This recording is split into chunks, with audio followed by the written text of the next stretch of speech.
இன்றைக்கிப்பா high protein weight loss idli செஞ்சு காட்டுறேன்ப்பா. இந்த இட்லி வந்து ஓட்ஸ் வச்சு தான் செஞ்சுருக்கிறேன். இது வந்து உடம்புக்கு ரொம்ப நல்லது, வெயிட் லாஸ்க்கும் ரொம்ப ஹெல்ப் பண்ணுப்பா. இந்த இட்லியை வந்து பிரேக்ஃபாஸ்ட்டுக்கும் எடுத்துக்கலாம், டின்னருக்கும் எடுத்துக்கலாம். வாங்க எப்படி செய்யலாம்னு பார்ப்போம். நம்ம வந்து ஓட்ஸ் எடுத்துருக்குறோம். நம்ம எப்போ நம்ம வீட்டில் டீ கிளாஸ் இருக்கும், உங்களுக்கு அளவுக்காண்டி காமிக்கிறேன்ப்பா. இதில் வந்து நம்ம 2 கிளாஸு ஓட்ஸ் எடுத்துக்கிடுவோம். இப்போ நம்ம வந்து கேஸ் ஆன் பண்ணியிருக்கோம். இப்போ ஒரு கடாய் வச்சுருக்கோம். கடாய் கொஞ்சம் சூடாகட்டும். இப்போப்பா நம்ம வந்து சட்டி சூடாயிடுச்சு. இப்போ வந்து நம்ம 2 கிளாஸு ஓட்ஸ் போட்டுக்குருவோம். இப்போப்பா நம்ம இந்த ஓட்ஸை வந்து நம்ம வறுத்துக்குருவோம். அடுப்பை வந்து மீடியத்தில் வச்சுக்கோங்க. மீடியத்தில் வச்சு நம்ம ஓட்ஸை வறுத்துக்கிட்டோம். இப்போப்பா நம்ம ஒரு 3 நிமிஷத்துக்கு நல்லா ஓட்ஸை நல்லா வறுக்கிறோம். நல்ல ஒரு மணம் வந்துருச்சு.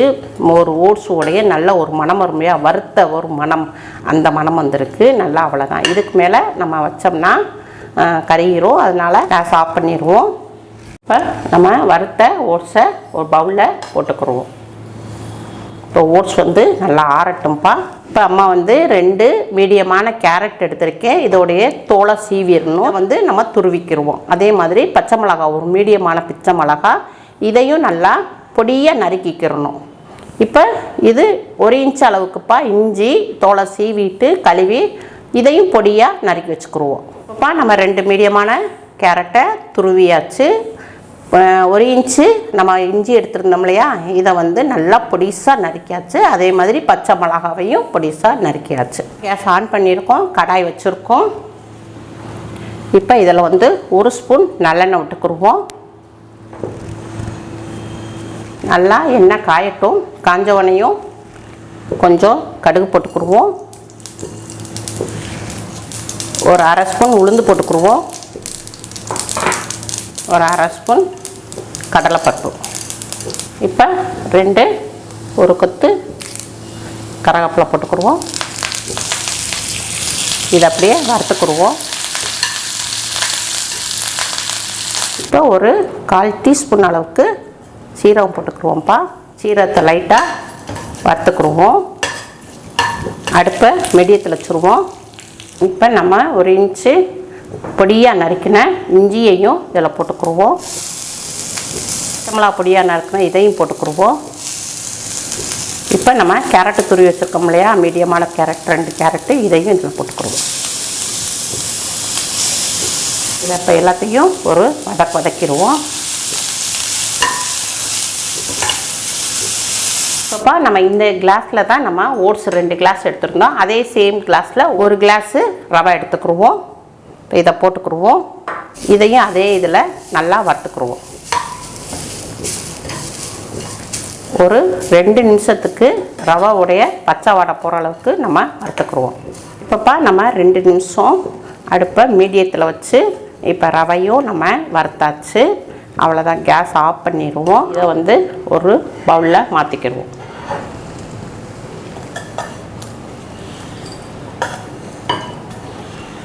இது கொஞ்சம் நல்லா ஆறட்டும். இப்போப்பா நம்ம வந்து ஓட்ஸை வந்து வறுத்து வச்சுருந்தோம். இப்போ இதை வந்து நல்லா ஆறிடுச்சு. இதை வந்து நம்ம ஒரு மிக்ஸி ஜாரில் போட்டுக்கிறோம்.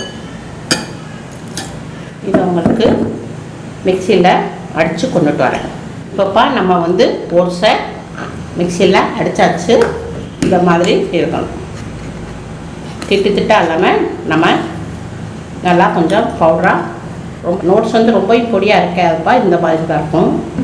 இந்த மாதிரி. இப்போப்பா நம்ம வந்து ரவையும் கேரட் எல்லாம் போட்டு நம்ம வச்சுருந்தோம் இல்லையா, வதக்கி வச்சுருந்தோம் இல்லையா, இப்போ இந்த ஓட்ஸ் உடைய இதை நம்ம போட்டுக்கணும். போட்டாச்சு. எல்லாத்தையும் இதை மிக்ஸ் பண்ணிக்கணும். இப்போ நம்ம கொத்தமல்லி இலையை நல்லா வாஷ் பண்ணி வச்சுருக்கோம். இதையும் நல்லா பொடிசாக நறுக்கி போட்டுக்கிடுவோம். நல்லா ரொம்ப பொடிசாக நறுக்கி போட்டுக்கணும்ப்பா. இப்போப்பா நம்ம வந்து இந்த கிளாஸில் தான் நம்ம ரவை எடுத்துருந்தோம், ஓட்ஸ் எடுத்துருந்தோம். நம்ம ரவை வந்து எந்த அளவுக்கு எடுத்தோமோ அதே இதில் 1 கிளாஸு தயிர் எடுத்துக்கிறோம். இப்போ தயிர் 1 கிளாஸ் போட்டுக்கிறோம். எல்லாத்தையும் இதை மிக்ஸ் பண்ணுவோம். இப்போ தேவையான அளவுக்கு உப்பு போட்டுக்கிடுவோம். இப்போ நம்ம எந்த கிளாஸில் எடுத்தோமோ அதில் தண்ணி எடுத்துக்கிடுவோம். ஊற்றுறேன்ப்பா. எல்லாத்தையும் நல்லா மிக்ஸ் பண்ணுவோம். கையில் மிக்ஸ் பண்ணால் தான் உங்களுக்கு எல்லாமே கரெக்டாக லெவல் கிடைக்கும். ஒரு அரை கிளாஸ் தண்ணி ஊற்றிக்கிடுவோம். இதை இட்லி பதத்துக்கு கொண்டு வரணும். மாவை இட்லி பதத்துக்கு கொண்டுட்டு வரணும்.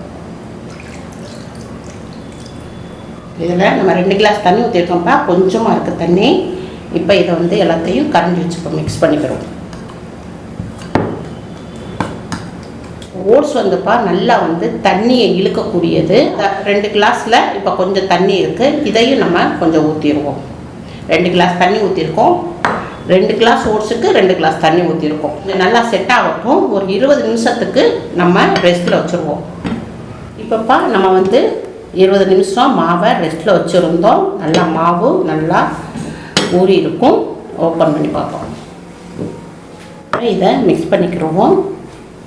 பாருங்கள், அம்மா 2 கிளாஸ் தண்ணி ஊற்றிருந்தேன். அப்படி இருந்தும் நல்லா பாருங்கள் உறிஞ்சிருச்சு. நல்லா தண்ணியை ஃபுல்லாக நல்லா இழுத்துக்கிடுச்சு ஓட்ஸு.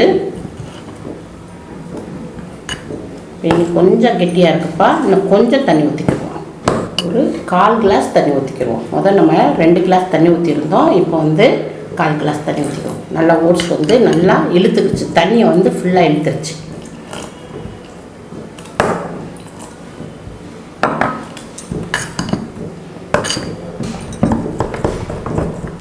இது பேக்கிங் சோடாப்பா. உங்களுக்கு சாஃப்ட்டுக்கு கொஞ்சமாக லைட்டாக கொஞ்சம் பேக்கிங் சோடா போட்டுக்கிடுவோம். ரொம்ப பிஞ்சளவு போட்டுக்கணும், கொஞ்சமாக போட்டுக்கணும். இந்த அளவுக்கு போட்டுக்கணும். இதையும் அப்படியே மிக்ஸ் பண்ணுவோம். இப்போப்பா மாவை நல்லா நம்ம மிக்ஸ் பண்ணிட்டோம் கரெக்டாக. நீங்கள் தண்ணி பார்த்து ஊற்றிக்கணும்ப்பா. ஒரு ஓட்ஸ் தண்ணி இழுக்கும், ஒரு ஓட்ஸு தண்ணி இழுக்காது. அம்மா இப்போ 2 கிளாஸ் ஓட்ஸ் போட்டேன், 2 கிளாஸ் தண்ணி ஊற்றுனேன். அதோட எக்ஸ்ட்ரா ஒரு 1/4 கிளாஸு தண்ணி ஊற்றிருக்கேன். அதனால் நீங்கள் தண்ணியை பார்த்து ஊற்றிக்கணும். இப்போ இந்த பதத்துக்கு தான் இருக்கணும். இட்லி மாவு பதத்துக்கு வந்துருச்சு. இப்போ நம்ம இட்லி தட்டு வச்சுருக்கோம். இது எண்ணெய்ப்பா. இந்த எண்ணெயை லைட்டாக இப்போ நம்ம துணி போட்டு வச்சோம்னா தேவையில்லை. நம்ம எப்பயும் போல் நம்ம துணி போட்டு வச்சோம்னா எப்பயும் தேவையில்லை. இப்போ நம்ம லைட்டாக எண்ணெயை தடவிக்கிடுவோம். அப்போ தான் உங்களுக்கு இட்லி எடுக்க ஈஸியாக வரும்.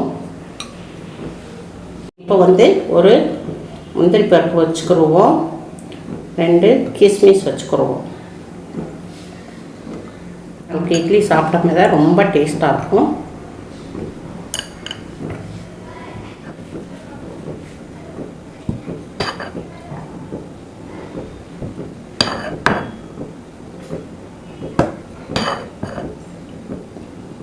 இப்போ நம்ம ஊற்றிருக்க இதை இதில் இறக்கிடுவோம்.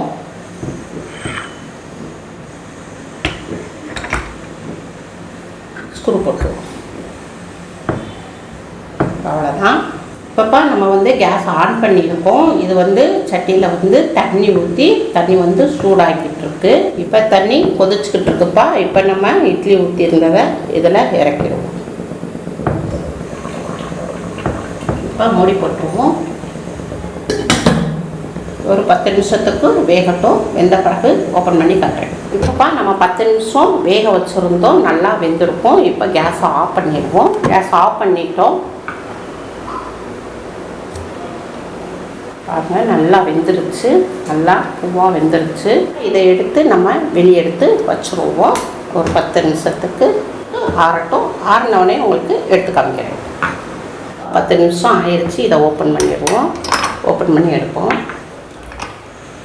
இப்போ நம்ம இந்த இதுக்குள்ளப்பா பின்னாடி இதை வச்சு பின்னாடி எடுத்துருவோம்.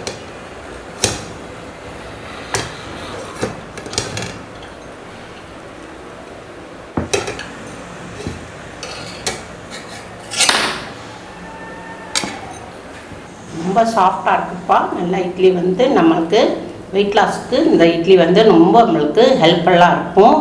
இப்போ ரொம்ப ரொம்ப சாஃப்டாக இருக்குது. இந்த இட்லியை நம்ம ஆற வச்சு சாப்பிட்டா கொஞ்சம் ரஃப்பாக தான் இருக்குது. ஏன்னா ஓட்ஸ் ரஃப் கொடுக்கும். நம்ம கொஞ்சம் சுட சுட இருக்கும் போதே நம்ம சாப்பிட்டோம்னா ரொம்ப சாஃப்டாக இருக்கும், டேஸ்ட்டாகவும் இருக்கும். உங்கள் வீட்டிலப்பா சாம்பார் வச்சுக்கோங்க, புளிக்குழம்பு, கறி குழம்பு, எந்த இது இருந்தாலும் வச்சுக்கோங்க, வச்சு சாப்பிடுங்க. சட்னி வச்சாலும் தக்காளி சட்னி எந்த இதாலும் தொட்டு இதை சாப்பிடுங்க. ரொம்ப ரொம்ப நல்லா டேஸ்ட்டாக இருக்குது.